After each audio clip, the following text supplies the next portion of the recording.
Waalaikumsalam warahmatullahi wabarakatuh. Yang kami hormati kepada Bapak Joko Haryadi SPD MPD selaku dosen pemangku mata kuliah sosiolinguistik yang mana tidak dapat hadir pada kesempatan kali ini. Baiklah, perkenalkan nama saya Siti Mustika selaku moderator bersama dengan saya. Nama saya Chandra Amarokona, saya Karina Indonesia Putri. Pada kesempatan kali ini kami akan memaparkan materi yang berjudul variasi bahasa dan pemilihan bahasa. Yang mana materi pertama akan dibahas oleh Chandra Amarokona.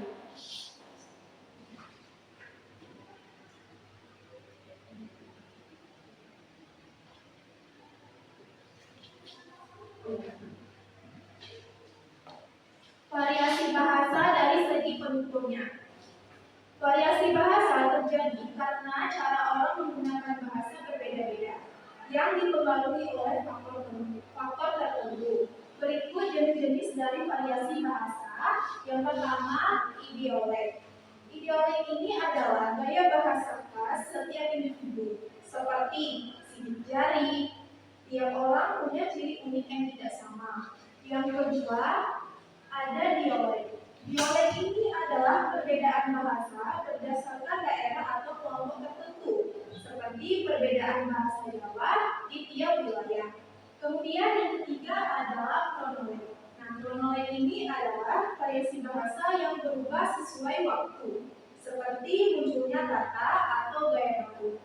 Dan yang keempat adalah sosiolog. Nah, sosiolog ini adalah variasi bahasa yang dipengaruhi oleh status sosial, misalnya penggunaan bahasa formal untuk situasi resmi dan informal untuk situasi santai.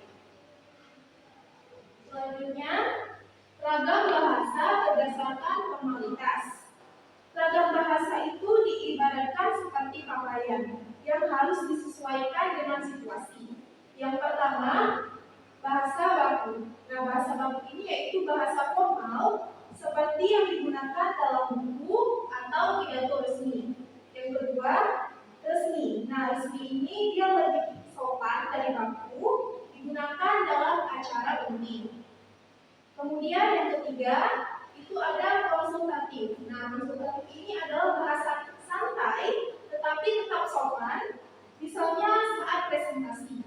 Kemudian yang keempat adalah santai. Nah, santai ini untuk sehari-hari yang digunakan dengan teman atau keluarga. Kemudian yang terakhir adalah akrab. Akrab ini sangat santai khusus untuk orang terdekat. Baik, terima kasih untuk teman-teman Chandra. Selanjutnya pembahasan akan dibahas oleh Karina dari Saputi.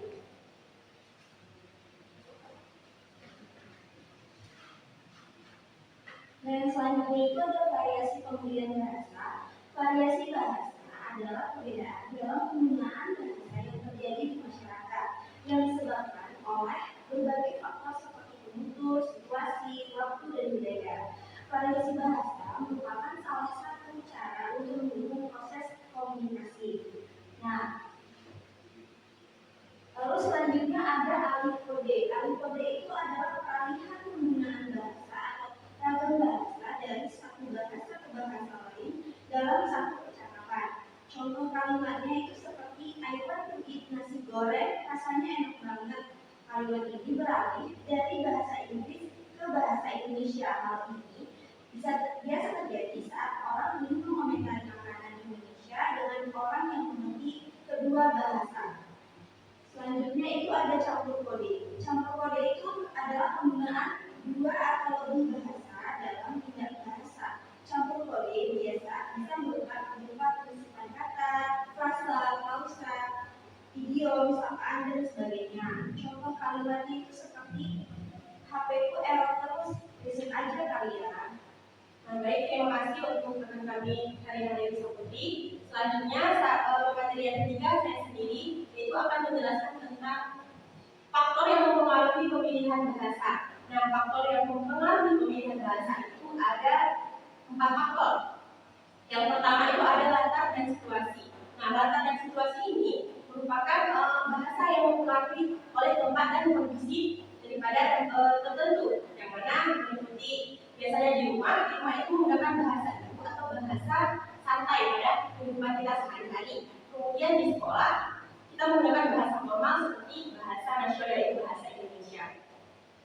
Kemudian jika kita berada di pasar, kita menggunakan bahasa daerah. Nah, yang kedua itu ada partisipan. Yang mana partisipan ini adalah pemilihan bahasa juga tergantung pada siapa yang terlibat dalam komunikasi. Seperti usia, orang tua dan anak mungkin menggunakan bahasa yang berbeda. Nah, kemudian status sosial, orang yang berstatus sosial itu cenderung berbicara lebih formal kepada orang yang dihormati, misalnya kepada pemimpin atau guru atau atasan yang lainnya. Nah, selanjutnya itu adalah hubungan antara penutur yang mana berbicara dengan sahabat dengan cara lebih santai dan dengan orang asing menggunakan bahasa yang lebih formal. Yang ketiga yaitu topik percakapan.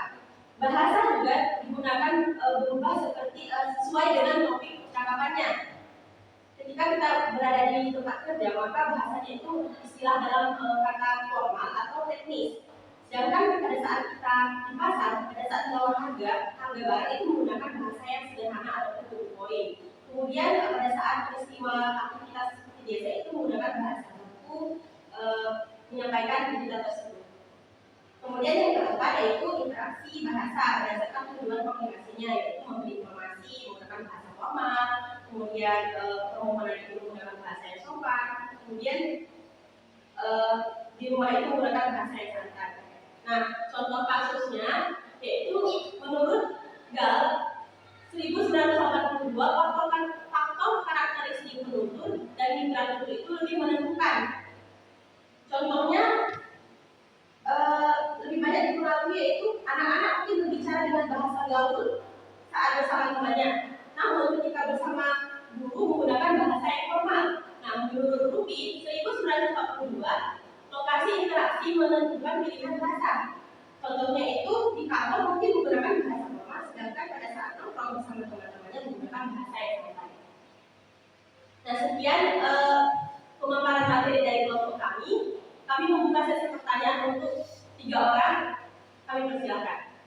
Ada yang bertanya? Saya dari perwakilan kelompok 1 ingin bertanya, bagaimana variasi bahasa menunjukkan identitas budaya dan sosial? Baik, ada lagi? Ya. Saya perwakilan dari kelompok 5 ingin bertanya. Pertanyaan saya yaitu, kapan pemilihan bahasa mempengaruhi keberhasilan komunikasi? Baik, terima kasih. Apakah ada lagi yang bertanya? Baik, jika sudah tidak ada pertanyaan, kami izinkan kami untuk menjawab. Yang mana pertanyaan yang pertama akan dijawab oleh Cahya Abraham. Baik, saya akan menjawab pertanyaan dari Rika Novia Ardana. Soalnya bagaimana variasi bahasa menunjukkan identitas budaya dan sosial. Jadi variasi bahasa itu menunjukkan identitas budaya dan sosial karena bahasa sering digunakan sesuai dengan kebiasaan dan tradisi suatu daerah. Contohnya, orang dari Jawa mungkin lebih sering menggunakan bahasa Jawa di lingkungannya, sedangkan di tempat resmi mereka menggunakan bahasa Indonesia. Sudah dapat diterima? Bisa? Terima kasih. Baik, selanjutnya pertanyaan dari saya akan dijawab oleh Karina. Baik, saya akan menjawab pertanyaan dari Karina. Kapan pemilihan bahasa mempengaruhi keberhasilan komunikasi?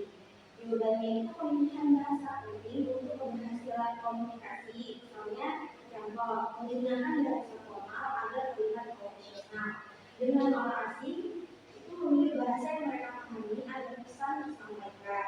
Saat bercanda, menggunakan bahasa santai agar suasana lebih akrab. Sudah diterima? Baik, kesimpulan pada materi hari ini adalah variasi bahasa ditentukan oleh banyak faktor situasi, partisipan, dan tujuan komunikasi, dan pemilihan bahasa itu dipengaruhi oleh konteks sosial dan budaya. Terima kasih teman-teman. Cukup sekian dari kelompok kami akhiri. Assalamualaikum warahmatullahi wabarakatuh. Waalaikumsalam warahmatullahi wabarakatuh.